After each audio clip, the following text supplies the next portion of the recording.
జ్యోతి అక్కడ మన వాళ్ళు కూడా అక్కడ డిస్ప్లే చేస్తున్నారు.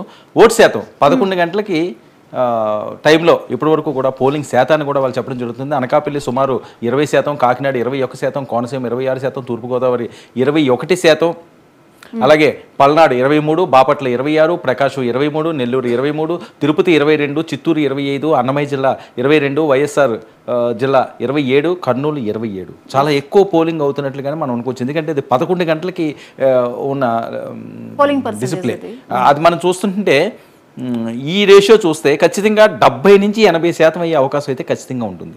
ఎందుకంటే 11 గంటలకే అన్ని 20% దాటినాయి. ఒకసారి మనం అక్కడ మ్యాప్ చూడొచ్చు.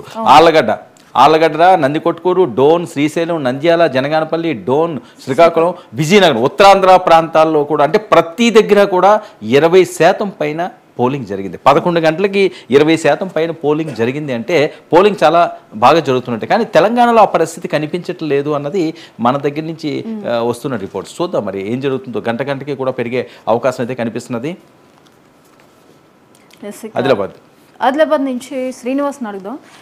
శ్రీనివాస్, ఏంటి ఎలా ఉంది పోలింగ్ పర్సెంటేజ్?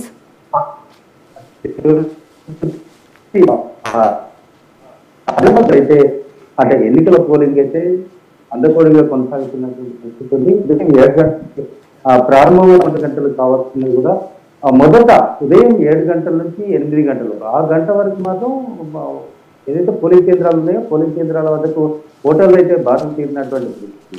అది దాటిన తర్వాత ఓటర్లందరూ ఈ ఎవరైతే పోలింగ్ కేంద్రాలు ఉన్నాయో పోలింగ్ కేంద్రాల వరకు ఓటర్లను కాకుండా పోలింగ్ కేంద్రాలన్నీ ఖాళీ కనబడుతున్నట్టు పరిస్థితి ఉంది. అంతేకాకుండా ఉమ్మడి ఆదిలాబాద్ జిల్లా వ్యాప్తంగా ఇప్పటి వరకు తీసుకున్నట్టయితే 34.51% నమోదైంది. దీంతో అంటే ఉమ్మడి ఆదిలాబాద్ జిల్లా ఉన్న 7 నియోజకవర్గాలు, ఆదిలాబాద్ పార్లమెంటు నియోజకవర్గంలో 7 అసెంబ్లీ సెగ్మెంట్స్ ఉంటాయి. 7 అసెంబ్లీ సెగ్మెంట్లలో కనుక తీసుకున్నట్టయితే ఇప్పటి వరకు 30% పూర్తి అసెంబ్లీ సెగ్మెంట్లో దాటలేనటువంటి పరిస్థితి. ఓవర్గా ఆదిలాబాద్ పార్లమెంట్లో తీసుకున్నట్టయితే 30% చేస్తున్నారు. అంటే ఒక రకంగా చెప్పాలంటే ఈ పోలింగ్ ప్రక్రియ అయితే ప్రస్తుతానికి మందకొడిగా కొనసాగుతుంది. ఓటర్లు మొదట్లో పోలింగ్ ప్రారంభమైనప్పుడు 7 గంటలకు మాత్రం వారం తీరాల తర్వాత ఓటర్లు మెల్లమెల్లగా పోలింగ్ కేంద్రాలకు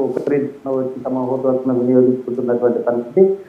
గతంలో కనుక చూసినట్టయితే ఈ సమయానికి అంటే 2 గంటల వరకు ఈ దాదాపుగా ఈ ఓటర్లంతా క్యూ లైన్ లో నిల్చొని తమ ఓటు హక్కును వినియోగించుకున్నారు. ఈసారి మాత్రం ఎక్కడ చూసినా పార్లమెంట్ పోలింగ్ కేంద్రాల జనం లేక వెళ్ళకపోతున్నటువంటి పరిస్థితి. అంటే ఓటర్లు పోలింగ్ కేంద్రాలకు తరలి రావడం అయితే లేదు. దీంతో పోలింగ్ అయితే మందకొడిగా కొనసాగుతున్నటువంటి పరిస్థితి ఉంది. అయితే ఓటింగ్ శాతం పెంచేందుకు ఇప్పటికే జిల్లా అధికార యంత్రం కూడా తర్వాత ఎన్నికల అధికారులు ప్రయత్నిస్తూ గతంలో కంటే ఎక్కువ పర్సెంటేజ్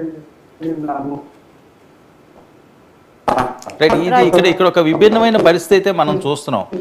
అసలు ఆ పోలింగ్ బూత్లో ఎవరు లేని పరిస్థితి. ఇప్పుడు సాయంత్రం 5 తర్వాత చూడాల్సిన అదైతే ఆ విజువల్ అయితే ఇప్పుడు మనం చూస్తున్నాం. ఇంకోటి ఏంటంటే 11 గంటలకే 31% అయిపోయిందట. మీరు గమనించాల్సింది కూడా అదే. ఇక్కడ మనం చూస్తుంటే అంత 23% కనిపిస్తున్నది. కానీ అక్కడ ప్రజలు ఎవరు లేరు, ఓటర్లు వేసే వాళ్ళు ఎవరు కూడా కనిపించట్లేదు. 31% దాటింది అని మరి చెప్తున్నారు. చూద్దాం. చాలా కీలకంగా అయితే తెలుగు రాష్ట్రాల్లో ఎన్నికల ప్రక్రియ కొనసాగుతుంది.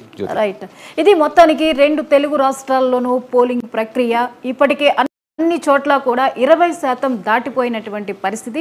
ఇప్పుడు చూసిన ఆదిలాబాద్ ఏదైతే ఉందో అది 30% దాటింది. కానీ ఇప్పుడు మాత్రము అక్కడ ఓటర్లు కనిపించినటువంటి భిన్నమైన పరిస్థితి అయితే కనిపిస్తుంది. మరి సాయంత్రం వరకు ఎటువంటి పరిస్థితులు నెలకొంటాయో చూడాలి. ఇక తెలుగు రాష్ట్రాల్లో రాజకీయ ప్రముఖులు కానివ్వండి, సినీ ప్రముఖులు కానివ్వండి, అందరూ కూడా వారి ఓటు హక్కుని వినియోగించుకున్నారు. మరి ఎలా ఉండబోతోందో ఇక సాయంత్రం వరకు మనం వేచి చూడాల్సిందే. రైట్, ఇది ఇప్పటి వరకు ఉన్నటువంటి ఎన్నికల పోలింగ్ పై లేటెస్ట్ అప్డేట్స్. Keep watching 99.